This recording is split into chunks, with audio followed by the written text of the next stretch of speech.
আমাদের প্রতিদিনের আমলে আমাদের জান্নাতে বাড়ি পাওয়া সম্ভব।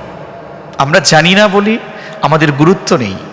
প্রতি 5 ওয়াক্ত সালাতের আগে কিংবা পরে সুন্নাহ কিছু সালাত আছে, যেই অতিরিক্ত সুন্নাহ বা সুন্নাতে মুআক্কাদাগুলো আমল করলে জান্নাতে বাড়ি বরাদ্দ করার সম্ভব।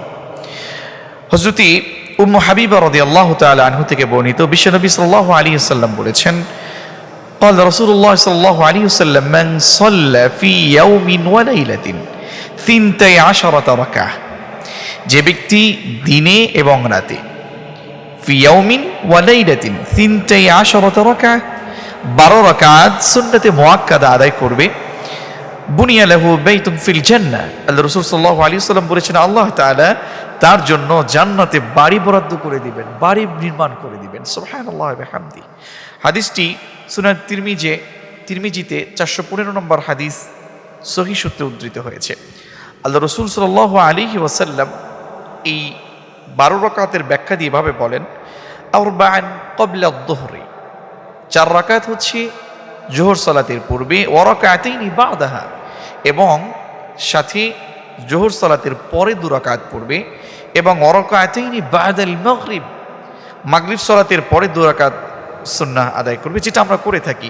ওয়া রাকাতাইনি বা'দাল ইশা, 2 রাকাত হচ্ছে সালাতুল ইশার পরে, আর ওয়া রাকাতাইনি ক্বাবলা সালাতিল ফজর, ফজর সালাতের পূর্বে 2 রাকাত। এই 12 রাকাত সুন্নাত যদি আমরা পড়ি, এটা কিন্তু আমরা প্রতিদিন পড়ি, এই নিয়তে যদি পড়ি এবং এটার এই আমলের ব্যাপারে একটু গুরুত্ব প্রদান করে থাকি আল্লাহ তাআলা তাহলে আমাদের জন্য জান্নাতে বাড়ি নির্মাণ করে দিবেন।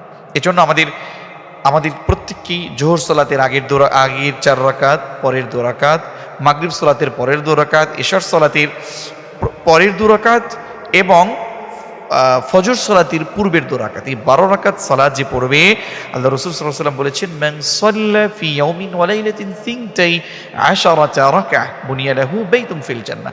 এই 12 রাকাত সুন্নতে মুআক্কাদা আদায় করলে, গুরুত্ব দিয়ে আমাদের বিষয়টি মাথায় রাখলে, আমল করলে আল্লাহ তাআলা তার জন্য জান্নাতে বাড়ি বরাদ্দ করে দিবেন। আল্লাহ তাআলা আমাদের প্রত্যেককে জান্নাতে বাড়ি নির্মাণ করবার তৌফিক এনায়েত করুন, আমিন। আসসালামু আলাইকুম ওয়া রাহমাতুল্লাহি ওয়া বারাকাতুহু।